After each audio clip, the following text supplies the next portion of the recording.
Morning all, welcome और welcome back to my channel. आज के इस क्लास में हम करने वाले हैं HPPGT पेपर 2 का जो बीएड पार्ट है उसमें टॉपिक है concept, scope and historical aspects of teacher education. Channel पर नए हैं तो चैनल को सब्सक्राइब ज़रूर कर दें और वीडियो अच्छी लगती है तो वीडियो को लाइक भी ज़रूर करें। सबसे पहले बात करेंगे कॉन्सेप्ट ऑफ टीचर एजुकेशन। तो टीचर एजुकेशन के बारे में अगर हम बात करते हैं, इसका मतलब हो गया टीचिंग स्किल्स, पेडागोजिकल थ्योरी और प्रोफेशनल स्किल्स। ठीक है। टीचर एजुकेशन में क्या क्या चीज़ें आ जाती हैं, जैसे हम लर्निंग में बात करते हैं कि बच्चे के बिहेवियर मॉडिफिकेशन आना चाहिए, चेंजेस आने चाहिए, वैसे टीचर एजुकेशन में टीचर में टीचिंग स्किल्स आने चाहिए, उसमें क्या कौशल आने चाहिए। पेडागोजिकल थ्योरीज़ के बारे में बात करते हैं, मतलब किस तरीके से किस सिचुएशन में आपने डील करना है, और उसमें प्रोफेशनल स्किल्स होनी चाहिए। ठीक है। तो टीचिंग स्किल्स में क्या क्या इंक्लूड हो जाएगा, training and practice in the different techniques, approaches and strategies that would help the teacher to plan and impart instruction. ठीक है। तो इसमें टीचर की ट्रेनिंग आती है, प्रैक्टिस आती है, अलग अलग टेक्निक्स को प्रैक्टिस करना, अप्रोचेस क्या होंगी, स्ट्रैटेजीज़ क्या होंगी, जिनको वो प्लान कर सके, जिनकी हेल्प से वो नॉलेज को बच्चों को पहुंचा सके। ठीक है। Provide appropriate reinforcement and conduct effective assessment. बच्चों को जैसे रीइंफोर्स करना होता है, हमें पुनर्बलन करना होता है, उनका आकलन करना होता है, वो सारी चीज़ें इसमें इंक्लूड होती हैं। It includes effective classroom management skills, preparation and use of instruction material and communication skills. इसमें आपका जो संप्रेषण कौशल है, कम्युनिकेशन स्किल्स है, वो भी आ जाते हैं। मतलब आप जो कहना चाह रहे हो एज ए टीचर वो बच्चों तक पहुँचना चाहिए, क्लासरूम को मैनेज करना आना चाहिए, किस तरह से प्रिपेयर करना है स्टडी में, जो भी लेसन प्लान वगैरह है, मतलब अनुदेशात्मक सामग्री को और कैसे उसका प्रयोग करना है, ये सारी चीज़ें टीचिंग स्किल्स में आ जाती हैं, शिक्षण कौशल में। ठीक है। पेडागोजिकल थ्योरी की अगर बारे में बात करें, शिक्षा शास्त्र सिद्धांत क्या जाता है, includes a philosophical, sociological and psychological considerations that would enable the teacher to have a sound basis for practicing the teaching skill in the classroom। मतलब जैसे हम फिलोसफी में, सोशोलॉजी में और साइकोलॉजी में अलग अलग चीज़ें पढ़ी थी एजुकेशन की फील्ड में, तो ऑब्वियसली वो टीचिंग और लर्निंग से रिलेटेड होगा ही। आगे हम कुछ टाइम बाद इसके बारे में आगे चलकर बात करेंगे कि ये चीज़ें, ये जो तीनों ब्रांचेज हैं, ये किस तरह लिंक करती हैं पेडागोजिकल थ्योरी से भी। ठीक है। नेक्स्ट आता है professional skills. Include the technique, strategy and approaches that would help teacher to grow in the profession and also work towards the growth of the profession. Professional skills में मतलब वो सारी टेक्निक, स्ट्रैटेजीज और approaches आ जाती हैं जिनकी help से जो टीचर है वो खुद जो उसका प्रोफेशन है, खुद की जो फील्ड है, उसमें ग्रोथ कर सकता है। ठीक है। तो it include soft skills, counselling skills, interpersonal skills, computer skill, information retirement. जैसे आज के डेट में हम बात करें ना, एजुकेशन विद टाइम चेंज होती रहती है, बहुत सारी चीज़ें, नई टेक्नोलॉजीज आती रहती हैं, तो उनसे अवगत होना चाहिए टीचर को, नई नई क्या चीज़ें आ रही है और खुद में क्या चेंजेस लाने चाहिए, वो सब कुछ प्रोफेशनल स्किल्स में आ जाएगा। ठीक है। नेक्स्ट आता है स्कोप ऑफ टीचर एजुकेशन। तो टीचर एजुकेशन के स्कोप की अगर हम बात करें तो इसे 3 तरीक़ों से समझा जाता है। Teacher education at different levels of education, triangular basis of teacher education and aspects of teacher education. किस तरीके से, सबसे पहले तो आता है teacher education at different levels of education. मतलब teacher education reaches teachers at all levels of education, hence level and stage specific teacher preparation is essential. मतलब जैसे ना अब लर्निंग है, कोई प्राइमरी लेवल का बच्चा है, कोई टीजीटी का है ना, कोई सीनियर सेकेंडरी का है, उसके बाद हायर क्लासेस आ जाती हैं, तो सबकी अलग डिमांड्स हैं, तो टीचर को भी उसी तरह प्रिपेयर करना पड़ता है हमें, है ना। तो अलग अलग लेवल जो हैं लर्निंग के, वहाँ पे टीचर के लिए भी अलग तरह का उन्हें शिक्षण दिया जाता है, या उनका जो डेवलपमेंट है अलग अलग तरीके से किया जाता है। Teacher education also helps in the development of teaching skills in the teacher of professional institutions, है ना। टीचर की तो हेल्प होती ही है। अब जैसे आप लोगों ने बीएड किया है, एमएड किया है, तो आपको तैयार किया गया है पर्टिकुलरली क्लासेस को पढ़ाने के लिए, कि जेबीटी किया होगा, पीआरटी के लिए तैयार किया गया है, स्पेशल एजुकेशन वाले हैं उन्हें स्पेशल बच्चों को पढ़ाने के लिए तैयार किया गया है ना। तो टीचिंग स्किल की डेवलपमेंट के लिए, किस लेवल के लिए, वो सारी चीज़ें टीचिंग एजुकेशन में आ जाती हैं। एक टीचर को उस चीज़ का पर्टिकुलरली शिक्षण दिया जाता है, उसे प्रशिक्षित किया जाता है। The teachers in professional institution have only the theoretical and practical knowledge of their respective subjects. They require specialized teaching training inputs to deal with student entering their profession. Teacher and education also reaches special education and physical education. Thus, where there are teachers, there would be teacher education. तो क्योंकि अब जैसे ना normal जब आप पढ़ते हो तो थ्योरेटिकल और प्रैक्टिकल दोनों ही चीज़ें आपको सिखाई जाती हैं। जैसे आपकी टीपी वगैरह लगती है तो प्रैक्टिकली आपको बताया जाता है कि कैसे एक्चुअल क्लासरूम में आपने डील करना है, और थ्योरेटिकली भी आपको सारी चीज़ें बताई जाती हैं। नेक्स्ट बात की थी हमने कि सेकंड चीज़ आती है triangular basis of teacher education. तो इसमें जो पीछे मैं बात कर रही थी, फिलोसफिकल बेसिस आते हैं, सोशोलॉजिकल बेसिस आते हैं और साइकोलॉजिकल बेसिस आते हैं।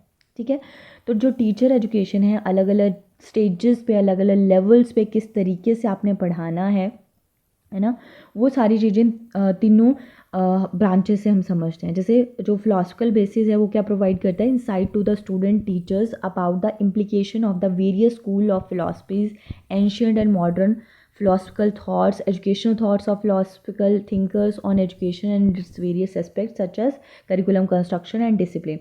हमने ऑलरेडी एजुकेशन में बात कर चुके हैं इसकी फिलोसफिकल बेसिस ऑफ एजुकेशन में, कि जो फिलॉसफी है वो क्या करती है, हमें एम प्रोवाइड करती है कि क्या एजुकेशन का एम होना चाहिए, जिसके लिए अलग अलग अप्रोचेस बताई गई हैं, अलग अलग थिंकर्स उसके अंडर आ जाते हैं, और एजुकेशन जो है उस एम को लेकर चलती है। उसे वो जो थ्योरी है, फिलॉसफी ने जो थ्योरी हमें बताई है उसे रियलिटी में कन्वर्ट करने की कोशिश करती है।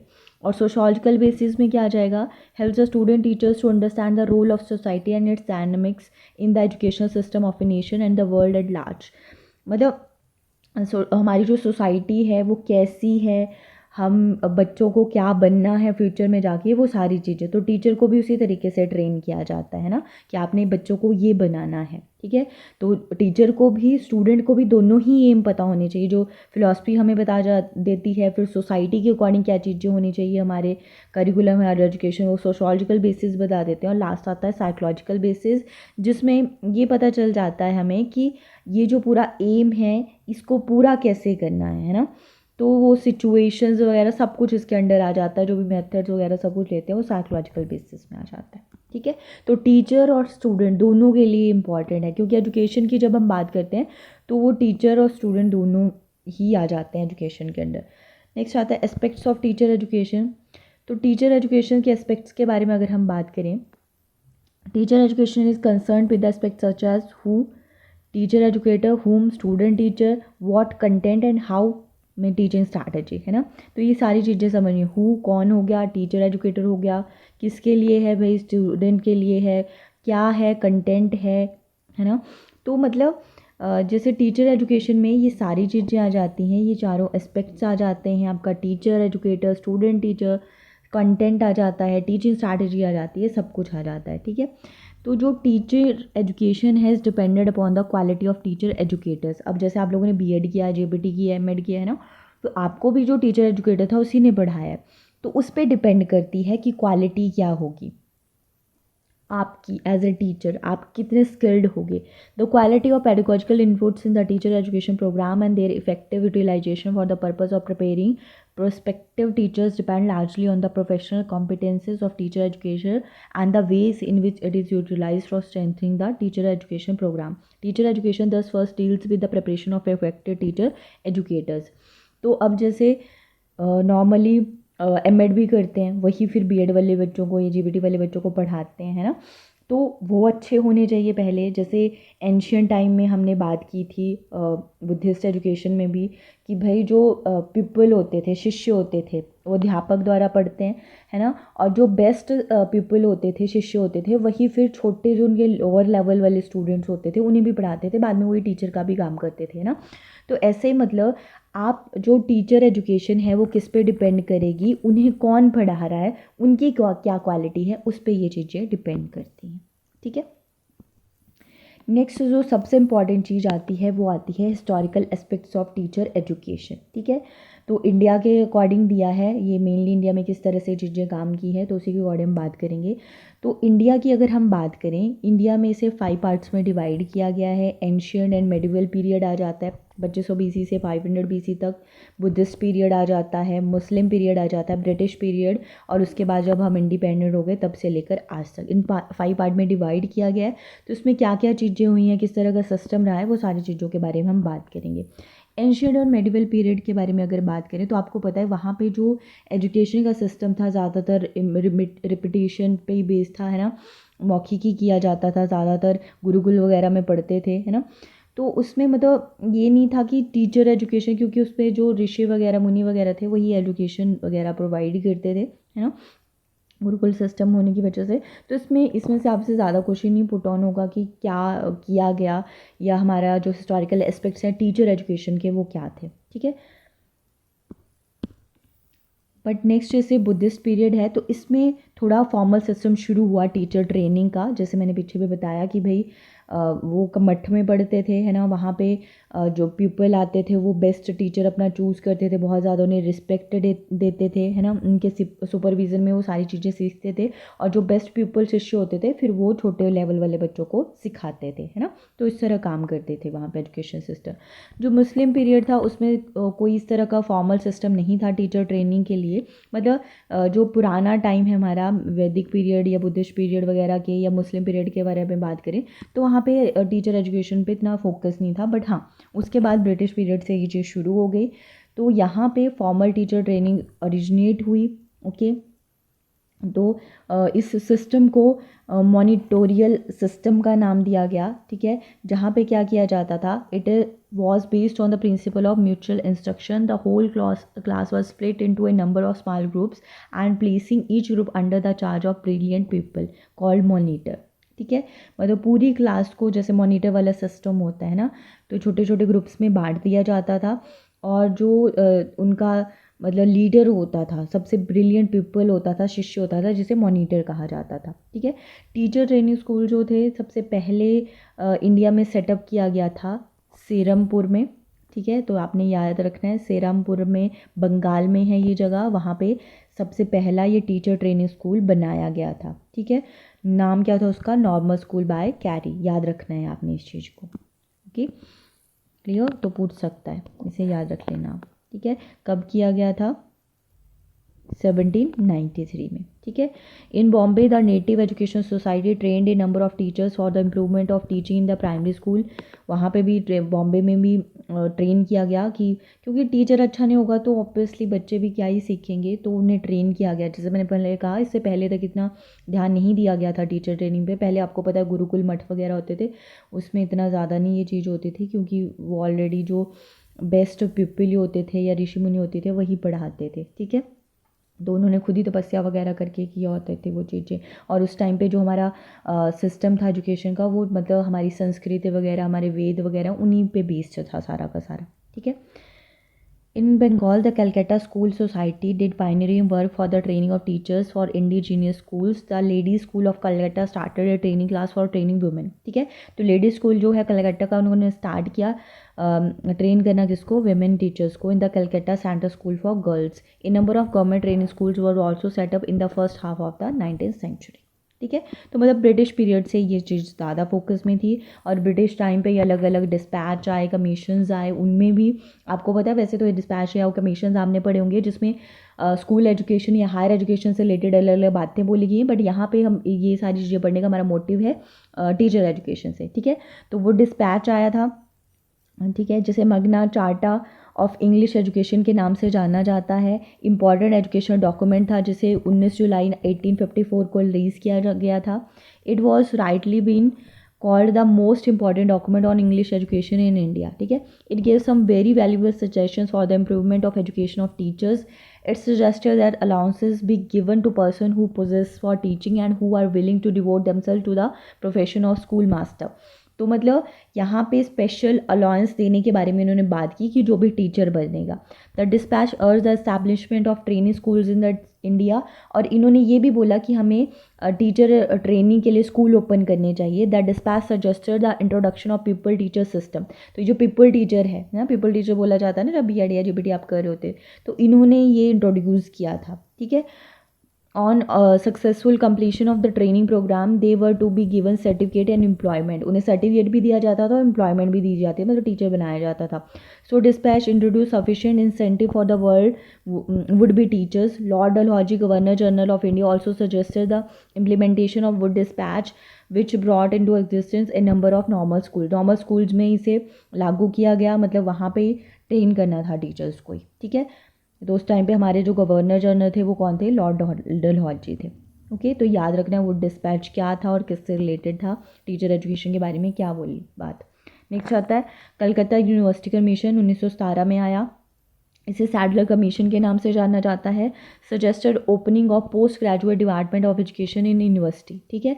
Each department with A professor, A reader and number of assistant and institute a postgraduate degree in education. It recommended the introduction of education as an optional subject at the graduation and PG level. तो ये जो education subject है इन्होंने ये graduation और PG level पर offer किया, optional subject, ठीक है, क्योंकि एजुकेशन ही पढ़ना पड़ता है उनको, जिन्होंने भी टीचर बनना होता है, ठीक है।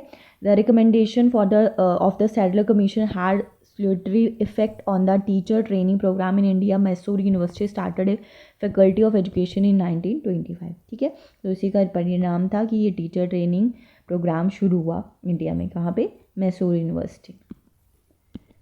नेक्स्ट आता है हार्टॉग कमेटी 1920 में आई। इन्होंने क्या किया, इन्होंने जो सैडलर कमीशन ने बोला उन्हीं के काम को इनिशिएट किया, ठीक है। The committee was primarily concern with primary education but it made far reaching recommendation for teacher training. वैसे ये प्राइमरी एजुकेशन से रिलेटेड थी बट टीचर ट्रेनिंग के लिए भी इन्होंने काफ़ी ज़्यादा काम किया। It suggested that teachers for rural areas should be introduce from persons who were close to rural areas. मतलब इनका जैसे हम बोलते हैं ना कि हमें बच्चे को जाना बहुत ज़्यादा ज़रूरी होता है, तो उन्होंने बोला जो रूरल एरिया के बच्चे हैं उनको रूरल एरिया वाले टीचर पढ़ाएंगे तभी अच्छा रहेगा, क्योंकि वो ज़्यादा अच्छे से उनको जानते हैं, समझते हैं, ठीक है। तो इस बात पे इन्होंने फोकस किया था। Working on the recommendation of Sandler Commission, 13 out of 18 universities set up faculties of education. The Lady Irwin College was set up in New Delhi. Andhra University started a new degree, the B.Ed, in 1932. Bombay launched a postgraduate degree, the M.Ed, in 1936. याद रखना है आपने कहाँ कहाँ कब कब ये चीज़ें शुरू हुई। तो इन्होंने भी काम किया किसके लिए, टीचर एजुकेशन के लिए, ठीक है। B.Ed की बात हो चाहे M.Ed की बात। नेक्स्ट आता है द सर्जेंट रिपोर्ट 1944 में आए। तो जो सेंट्रल एडवाइजरी बोर्ड था एजुकेशन का 1944 में प्रेजेंट किया ये स्कीम, ठीक है, post war education development in India के नाम से, popularly known as Sargent plan, ठीक है। Recommended that suitable boys and girls should be picked out into the teaching profession after high school. इन्होंने बोला जो भी सुटेबल बॉयज़ या गर्ल्स हों आफ्टर हाई स्कूल होने के बाद उन्हें चूज़ किया जाएगा। Practical training should be provided, refresher courses B planned and research facilities be provided, ठीक है। तो ट्रेनिंग, प्रैक्टिकल ट्रेनिंग उन्हें दी जाएगी। Suggested A 2-year course for pre primary and junior basic schools, ठीक है। आफ्टर हाई स्कूल के बाद इन्होंने प्री प्राइमरी और जूनियर बेसिक स्कूल के लिए 2 साल का कोर्स बताया and 3-year course for the senior basic school. और जैसे आजकल आप करते हो कि भाई सीनियर ये जो TGT PGT वगैरह हो गए, ठीक है, उनके लिए इन्होंने 3 साल का किया। The non graduate teachers in high schools were to go for 2-year training and the graduate for 1-year training, ठीक है। तो जो ग्रेजुएट नहीं है वो 2 साल की ट्रेनिंग करेंगे और जो ऑलरेडी ग्रेजुएट है उनको 1 साल की करनी पड़ती है, जैसे आप लोग B.Ed करते हो after graduation. The first year of the 2 years training should be devoted to the study of general and professional subjects. It should be supported by school visit, discussion and other experience to kindle the trainees' interest in education. Is proposed revised pay scale for all categories of teacher to attract better teachers. In 1947, the number of secondary teacher training college in the country had risen to 41. तो 1941 तक ये 47 तक 41 college हो चुके थे ये teacher training के लिए, मतलब B.Ed कॉलेजेस हो गए, है ना। तो मतलब सर्जन रिपोर्ट में यही बोला गया कि हमें बेस्ट बच्चों को ही उठाना है और उन्हीं को ट्रेन करना है, जिसमें उन्होंने नॉन ग्रेजुएट हैं तो किस तरीके से ट्रेनिंग देनी है, ग्रेजुएट हैं तो किस तरीके से देना है, ये सारी चीज़ें उन्होंने बताई थी, ठीक है। उसके बाद आता है इंडिपेंडेंस के बाद का टाइम, ठीक है, कि उसके बाद क्या क्या हुआ। तो पहला यूनिवर्सिटी एजुकेशन कमीशन आया 1949 में। ये फर्स्ट कमीशन था फ्री इंडिया का, जिसे यूनिवर्सिटी एजुकेशन कमीशन के नाम से जाना जाता है, ठीक है। इन्होंने भी क्या किया, जो अच्छे से स्कैन किया जो भी उस टाइम पे चल रहे थे, मतलब उस टाइम क्या जो ब्रिटिश पीरियड था उस टाइम पे कुछ जो कोर्सेज प्रोग्राम थे, ट्रेनिंग प्रोग्राम थे टीचर ट्रेनिंग के लिए या टीचर एजुकेशन के लिए, उन्हें अच्छे से देखा, उन्हें परखा, है ना। And suggested that the course must be flexible and adaptable to local circumstances. तो उन्होंने बोल दिया कि ये फ्लेक्सिबल होनी चाहिए, जैसा भी लोकल इन्वायरमेंट है उसके अकॉर्डिंग होनी चाहिए, ठीक है। In this context the commission recommended that the courses should be remoulded suitable schools to be use for practical training and more time to be given to school practice. तो school practice पे इन्होंने बोला कि ज़्यादा time हमें देना चाहिए। उसके बाद आया सेकेंडरी एजुकेशन कमीशन 1953 में। इन्होंने क्या सजेस्ट किया, reforming of secondary education commission. आपको पता है कि उन्होंने उस पर ज़्यादा काम किया था। It recommended that during 1 year of training graduate teacher should be trend in methods of teaching in at least 2 subjects. ठीक है, 2 सब्जेक्ट्स में उसे ट्रेन किया जाएगा, जैसे आज की डेट में भी होता है। The practical training should not consist only of practice in teaching, observation, demonstration and criticism on lessons, but should include each subject as construction and administration of scholastic tests, organization of supervised study and student societies, conducting library period and maintenance of cumulative record। तो इन्होंने बोला कि हमारा सिर्फ focus इसी बात पे नहीं होना चाहिए कि टीचिंग स्किल डेवलप करना है। आपको पता हो और भी बहुत सारे स्कूल में काम होते हैं, और बच्चों का रिकॉर्ड बनाना है, किस तरह से लाइब्रेरी एंड ऑल सुपरविजन, वो सारी ट्रेनिंग भी हमें देनी है एक पीपल टीचर को। उसके बाद आता है education commission 1966। Education commission also known as Kothari commission. इन्होंने बहुत ज़्यादा इंटरेस्ट दिखाया टीचर एजुकेशन में। It observe that a sound programme of professional education for teachers was essential for the qualitative improvement in education at all levels of teacher education to meet the requirement of national system of education. आपको पता है कि Kothari commission का vision उस time के हिसाब से भी बहुत एडवांस था, और आज की डेट में इतने सालों बाद भी हम उसी पे काम करें, क्योंकि उन्होंने जो रिकमेंडेशंस दी थी वो आज की डेट में भी पूरी नहीं हो पाई हैं, है ना। तो उसी के अकॉर्डिंग जो नेशनल पॉलिसी स्टेटमेंट आया था एजुकेशन में 1968 में, of all the factor which determine the quality of education and its contribution to national development, teacher is undoubtedly the most important. मतलब इन्होंने टीचर्स को बहुत इंपॉर्टेंट माना। इन्होंने वेजेस इंक्रीज़ करने के बारे में भी बात की, है ना। उनकी कंडीशंस को काफ़ी ज़्यादा सुधारने के बारे में बात की थी। बच्चों के लिए तो इन्होंने काम किया थी, जैसे मैंने बोला विज़न काफ़ी ज़्यादा एडवांस था, बट टीचर्स के लिए भी काफ़ी ज़्यादा एडवांस था। ठीक है, तो काफ़ी इंपॉर्टेंट था। इसमें आपने एक चीज़ याद रख लेनी है कि फर्स्ट एशियन कॉन्फ्रेंस जो है on teacher education jointly sponsored by association of teacher educators and international council on education of training was held from 14th to 19th June 1971 and Bangalore में हुई थी। ठीक है, उसके बाद आई हमारी नेशनल पॉलिसी ऑफ एजुकेशन 1996 में। इन्होंने क्या किया, इन्होंने भी जो टीचर का रोल है उसे इम्पॉर्टेंट मानना, है ना, क्योंकि टीचर अच्छे तरीके से, अगर हम टीचर की एजुकेशन पे ध्यान देंगे ऑब्वियसली बच्चे की भी लर्निंग जो है वो बेहतर बनेगी, है ना। It mentions that government and community should endeavour to create condition which will help motivate and inspire teachers on constructive and creative lines. Teachers should have the freedom to innovate, to devise appropriate method of communication and activities relevant to the needs and capabilities of student and the concerns of the community। मतलब इन्होंने teacher को freedom दी innovate करने की, नई चीज़ें create करने की। But ठीक है, फिर भी कितना भी बात कर लें एजुकेशन सिस्टम, तो फिर भी सब्जेक्ट सेंटर ही है ज़्यादा, या मार्क्स पे ज़्यादा जोर दिया जाता है। आज की डेट में भी धीरे धीरे चीज़ों को कहीं सही करने की कोशिश की जा रही है, बट एकदम से नहीं होती चीज़ें। ठीक है, तो ये सारी चीज़ें बोली गई यहाँ पे।